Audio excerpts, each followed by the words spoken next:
যারা কফি খেতে পছন্দ করেন আজকের এই ডেজার্টটি তাদের জন্য।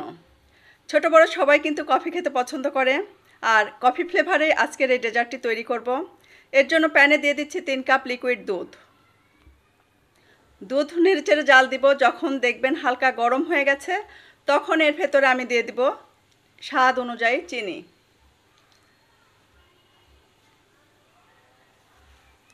চিনি দিয়ে দিচ্ছি, কনডেন্স মিল্ক দিচ্ছি।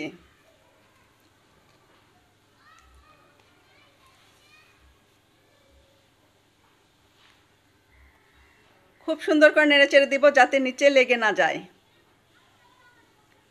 দুধ কিন্তু অলমোস্ট গরম হয়ে গেছে। এখন এর ভেতরে দিয়ে দিব 1 টেবিল চামচ কফি পাউডার। স্ট্রং ফ্লেভার চাইলে 1.5 টেবিল চামচ পর্যন্ত কফি পাউডার এখানে দিয়ে দিতে পারেন। নেড়েচেড়ে টকবগে ফুটিয়ে নিব।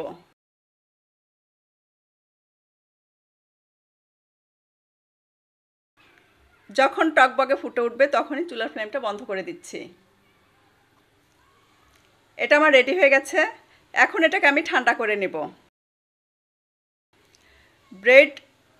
ব্রেড স্লাইসের ধারগুলো কেটে নিচ্ছি।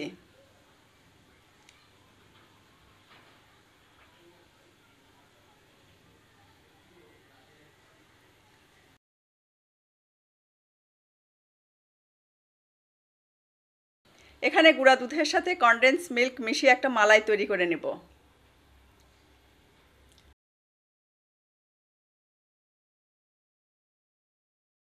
ব্রেড স্লাইসের মাঝখান দিয়েও কিন্তু কেটে নিচ্ছি।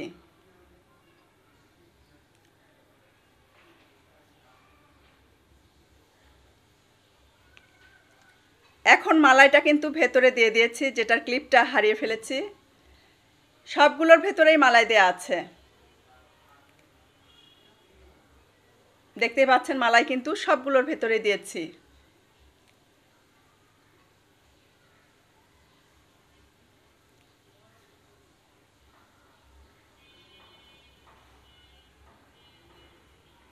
ঠান্ডা করে রাখা মিল্ক কফি এখন এর ভেতরে দিয়ে দিচ্ছি।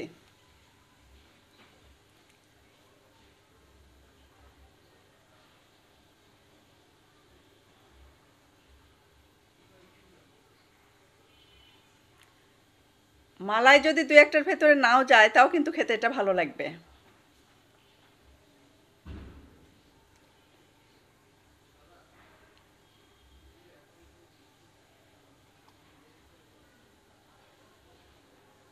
উপর থেকে কাঠবাদাম কুচি করে দিচ্ছি, আর একটা গ্লেজড চেরি দিয়ে এটাকে ডেকোরেট করব। কারা কারা এইভাবে ডেজার্ট তৈরি করেন অবশ্যই কিন্তু কমেন্টস করে জানাবেন। আর এই ডেজার্ট রেসিপিটি কিন্তু ঝটপট রেডি করা যায়। আপনি গেস্ট বসে রেখেও কিন্তু কাজটা করতে পারেন। 3 থেকে 5 মিনিটের ভেতরে কিন্তু এই ডেজার্টটি আপনারা প্রিপেয়ার করতে পারবেন। এখন ঠান্ডা ঠান্ডা এটা সার্ভ করুন। ফ্রিজে রাখার দরকার নেই, যেহেতু শীতকাল নর্মালি ঠান্ডা হলেই কিন্তু এটা খেতে পারবে সবাই। যেহেতু দুধ আগে থেকে ঠান্ডা করা ছিল তাই মিল্ক কফি দেওয়ার মাত্রই কিন্তু এটা খাওয়া যাবে। আর বাচ্চাদের কাছে না, শুধু বড়দের কাছেও কিন্তু অসম্ভব ভালো লাগবে, যেহেতু ভেতরে মালাই দেওয়া আছে। মালাইয়ের একটা এক্সট্রা অর্ডিনারি ফ্লেভার কিন্তু আপনার টেস্টের সাথে অ্যাড হয়ে যাবে। আশা করছি আমার আজকের এই ডেজার্ট রেসিপি আপনাদের সবার কাছে অনেক ভালো লেগেছে।